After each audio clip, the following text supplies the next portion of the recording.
Merci d'avoir répondu présent à notre point de presse qui est régulier et pour vous présenter le baromètre.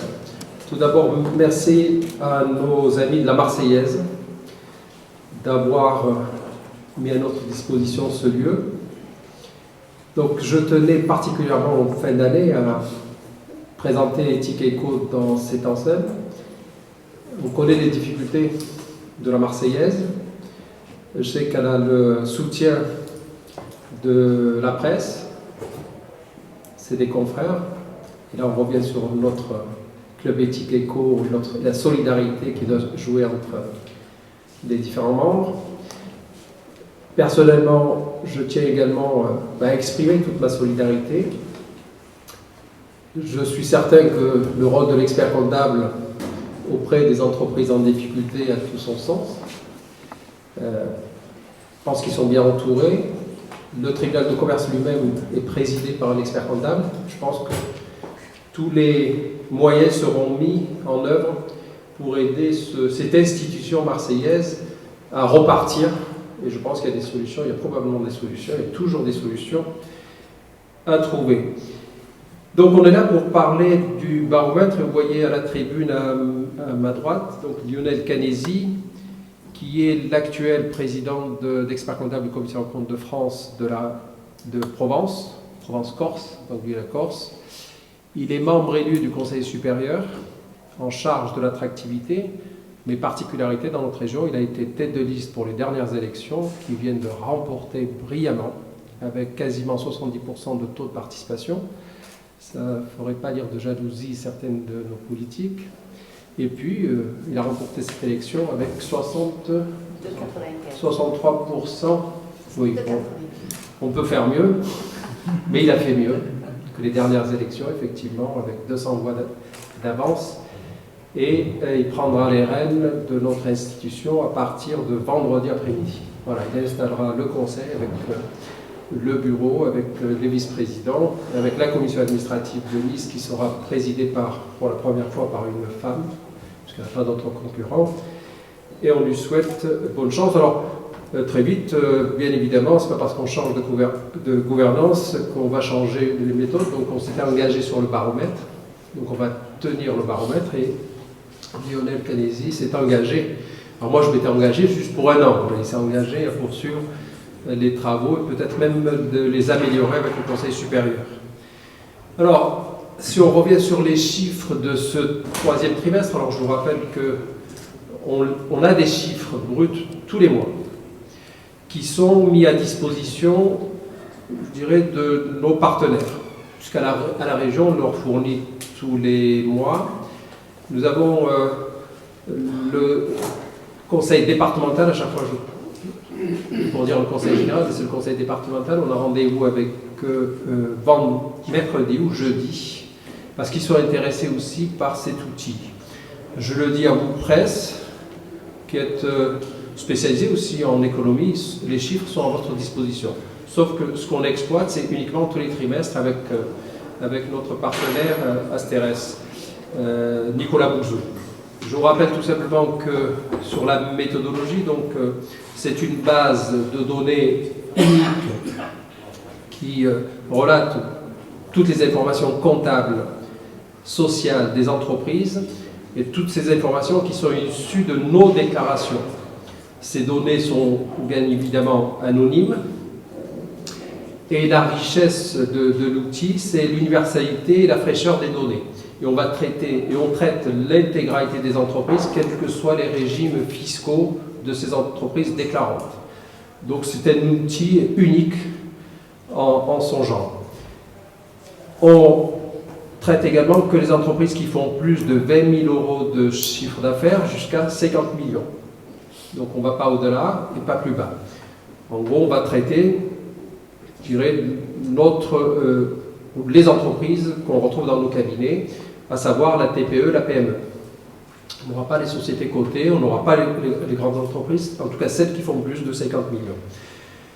L'échantillon concerne à peu près 287 000 entreprises, ce n'est pas rien, et 38 000 en région PACA. C'est un échantillon qui est assez intéressant. Au niveau, ça c'est au niveau comptable, déclaration de TVA notamment, pour avoir le chiffre d'affaires et pour avoir tous les éléments relatifs à l'investissement.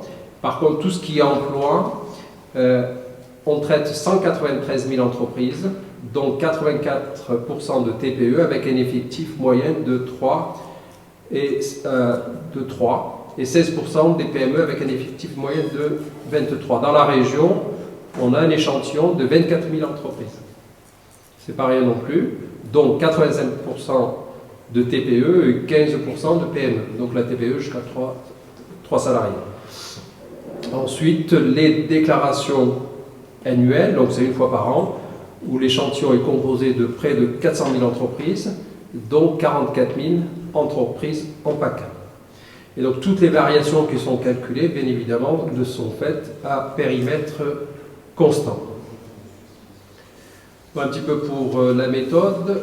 Alors, en synthèse, même si vous l'avez, je crois que vous l'avez tous reçu, on va rapidement les commenter, voire répondre peut-être à des questions, des interrogations. On s'aperçoit aujourd'hui que l'économie française, dans son ensemble, est dans une relative atonie. En 2016, la croissance a péniblement atteint les 1,4%. Avec des perspectives, là c'est la Banque de France qui nous donne 1,5% en 2017 et un 6% en 2018.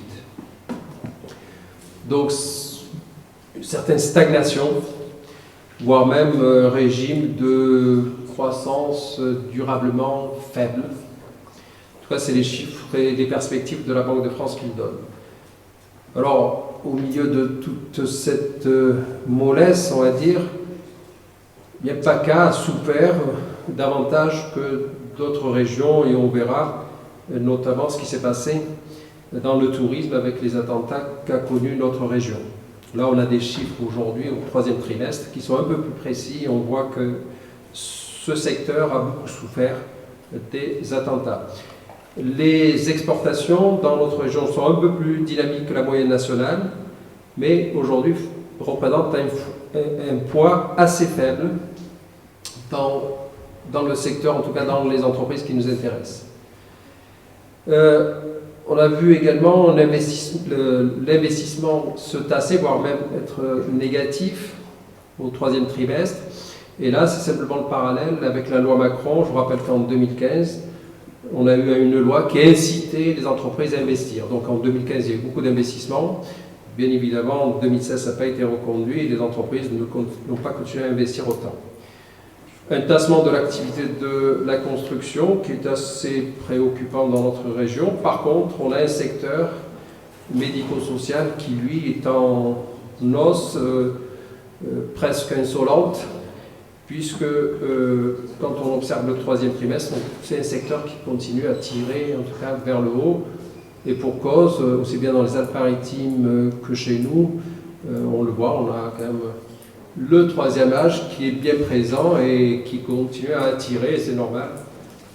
Voilà, c'est un petit peu le soleil qui attire dans notre région, la santé bien évidemment, avec des pôles santé qui sont assez performants dans la région. Donc, je disais, un rythme de croissance qui s'essouffle avec un PIB national qui est assez stable, des investissements des entreprises au niveau national, au niveau macro, qui restent assez stables, des échanges internationaux qui reprennent mais avec peu de vigueur. C'est pas très beau tout ça. Le climat des affaires, par contre, reste assez stable depuis 2 ans. Il est au-dessus de la moyenne sur une longue durée. Donc l'optimisme n'est pas vraiment là. Même si on verra au niveau de l'emploi, on a un petit peu d'espérance. Alors si on prend les 4 chiffres clés sur ce 3e trimestre. Alors les chiffres clés qui, je vous rappelle, émanent de nos tuyaux, de nos déclarations, sont le chiffre d'affaires, les exportations, l'investissement et l'emploi. Sur le chiffre d'affaires, on est quasiment à 0. Au niveau national, on n'est pas mieux, on est à 1% de plus. Alors on compare toujours le 3e trimestre 2016 par rapport à celui de 2015. Au niveau des exportations, on fait mieux, et notamment dans les Bouches-du-Rhône. On fait mieux puisqu'on est à plus de 2%. Et c'est un secteur qui est tiré principalement par le commerce. Je pense qu'il y a encore des secteurs qui méritent d'être un peu plus travaillés. Au niveau de l'investissement, je dirais qu'on a cette baisse de moins 11%, moins 6% au niveau national. Et elle s'explique, c'est ce que je vous disais tout à l'heure, par tout simplement ce comparatif qui est fait par rapport à 2015 où il y a eu l'incitation à l'investissement avec la loi Macron. Et on a l'emploi. Au niveau de l'emploi, on reste à 2%.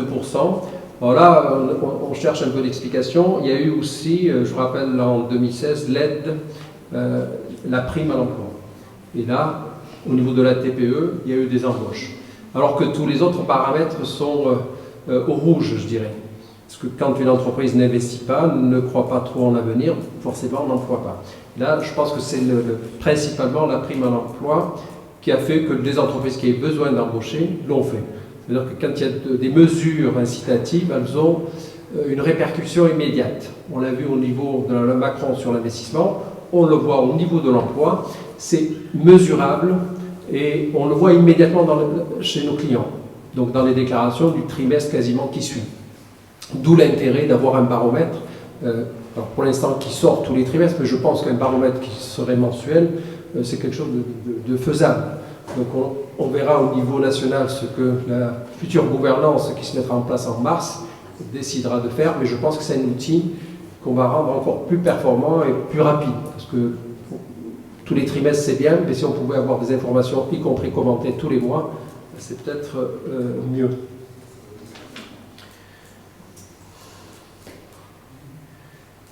Alors là, on a un regard par rapport à ce qui se fait au niveau national. Donc on compare notre région par rapport aux autres régions. Donc vous voyez, quand on est à 0, alors il y a seul l'Aquitaine, Limousin, Poitou-Charentes font 3%. Alors là, on a encore des régions ordinales. Donc là, ça a été fusionné. Donc on a les vraies régions maintenant. Ben, c'est bien. On a remédié au moins à ça. Donc vous voyez qu'au niveau croissance, on est dans une croissance zéro, hein, c'est même pas modéré, mais on est quasiment à zéro. Au niveau de l'export, je vous disais tout à l'heure, on fait mieux quasiment que le national, puisqu'on est situé en 3e. Par contre, au niveau investissement, on est quasiment avant-dernier. Et au niveau de l'emploi, on ne fait pas mieux que les autres. Globalement, quand on compare les régions. On s'intéresse également à l'évolution de l'activité par taille d'entreprise. Et là, souvent, l'évolution se fait principalement dans les entreprises qui font plus d'1 million de chiffre d'affaires. D'où l'intérêt peut-être aussi à travailler sur le tissu. Alors, dans notre région, on a beaucoup d'entreprises de petite taille, qu'on appelle la TPE, qui créent de la richesse, qui créent de l'emploi, malheureusement, qui sont peut-être aussi un peu plus fragiles que les autres. On a un vrai vecteur de croissance, on le sait, pour les PME qui font de la croissance, et notamment à l'international. Et c'est peut-être là où il faudra faire un effort d'accompagnement. Parce qu'il y a des entreprises aujourd'hui qui sont en capacité d'exporter, qui ne le font peut-être pas par méconnaissance des dispositifs. Et je pense que c'est là où tous les acteurs, tous ceux qui accompagnent les entreprises, y compris les experts comptables, ont un rôle fondamental à jouer. L'évolution de l'activité par taille d'entreprise, là aussi, on le voit au niveau de l'investissement, hein, qui a reculé, mais on a donné une explication de tout ce qu'il y a de plus simple. Par rapport à la loi Macron, cela, au niveau de l'emploi, là aussi, l'explication, c'est les petites entreprises qui embauchent parce qu'on les aide. D'où des propositions qui ont été faites par la profession, notamment sur le CICE, rendre le dispositif un peu plus simple, c'est-à-dire une réduction de charges tout simplement, plutôt que d'attendre 18 mois quasiment pour avoir droit à cette aide. Je pense que c'est une mesure qui va dans le bon sens. Vous savez que nous avons lancé une réflexion, un atelier de travail avec le Conseil national de la simplification. C'est la première fois que ça se fait dans notre région, où ils ont décentralisé le conseil. Donc nous avons passé une journée de travail avec eux, avec toutes les propositions qui sont faites par la profession, qui vont dans le bon sens, et je pense qu'on a tous intérêt à travailler, ne pas attendre. On a des textes aujourd'hui qui nous arrivent et qui sont à la mesure des grandes entreprises et qui vont freiner probablement la croissance de la TPE-PME. On est des alertes, on est des lanceurs d'alerte à ce niveau-là, pour peu qu'on soit entendu. Donc on nous a promis de nous associer en tout cas à ces travaux au niveau du Conseil national de la simplification. En tout cas pour notre région, on va s'y employer et Lionel Cagnesi le fera avec son équipe. Et c'est une de ses priorités, il en parlera peut-être tout à l'heure. On a une répartition également par secteur d'activité au niveau des entreprises en PACA. Là, on l'a toujours observé, mais on reste à peu près dans les mêmes ratios. Plus de 70% des TPE de la région relèvent de ce qu'on appelle l'économie résidentielle. Les secteurs qui se portent le mieux, c'est toujours pareil, le commerce-réparation, l'hébergement et restauration, même s'ils ont souffert dans certains départements, vous le verrez tout à l'heure. Mais on a toujours cette répartition, elle est de 72% et 28% pour les activités dites productives. Alors, on peut regarder également ce qui s'est passé, Christine, dans les départements. Alors, on s'aperçoit que le chiffre d'affaires, malheureusement, c'est assez quasiment dans tous les départements, sans exception. Par contre, les exportations, majoritairement, ils ont été portées par des entreprises des Bouches-du-Rhône. Donc c'est quand même quelque chose qu'on observe depuis le début du lancement du baromètre. Les entreprises, en tout cas dans le 13, exportent plus que les autres. Donc là aussi, il y a peut-être quelque chose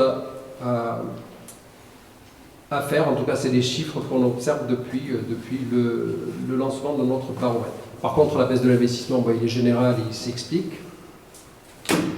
Et on a une progression de, toujours pareil, des effectifs. Et là, on a une répartition par département. Alors, vous voyez sur l'emploi, on est quasiment, pratiquement tous les départements ont été impactés. On a la hausse. C'est tiré par les Bouches-du-Rhône. Toujours pareil, ouais, c'est les Bouches-du-Rhône. Le Var aussi.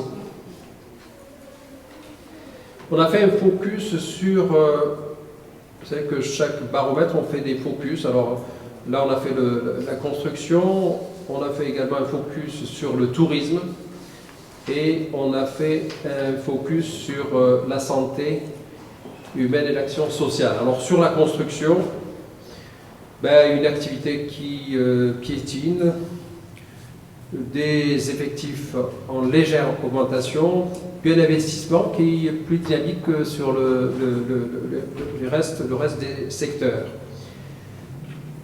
Avec une contribution par département. Alors au niveau chiffre d'affaires, vous voyez, on est à moins, on est ou à 0 ou à moins 1 dans les Bouches-du-Rhône.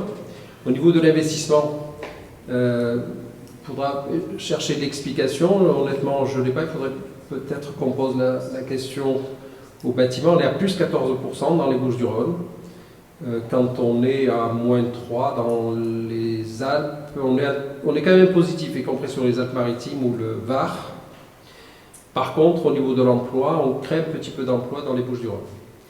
Et puis les entreprises qui tirent toujours pareil mieux ou qui progressent, c'est celles qui se situent en tout cas au-dessus de 500 000 € de chiffre d'affaires. Donc plutôt de la PME.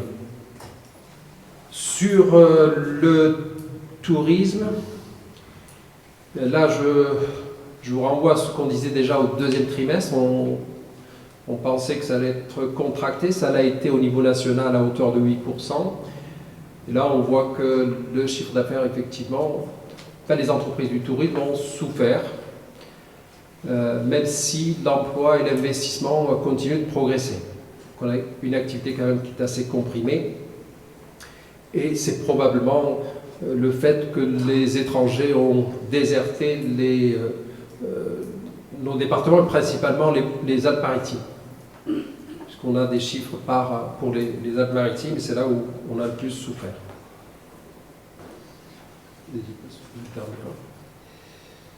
Voilà, on a le chiffre d'affaires par département, et on voit dans les Alpes-Maritimes un investissement moins 4%, chiffre d'affaires moins 1%, et on perd aussi des emplois. Aussi bien dans les activités art, spectacle, que dans l'hébergement et la restauration, on fait moins 1%, même si ce secteur continue d'investir.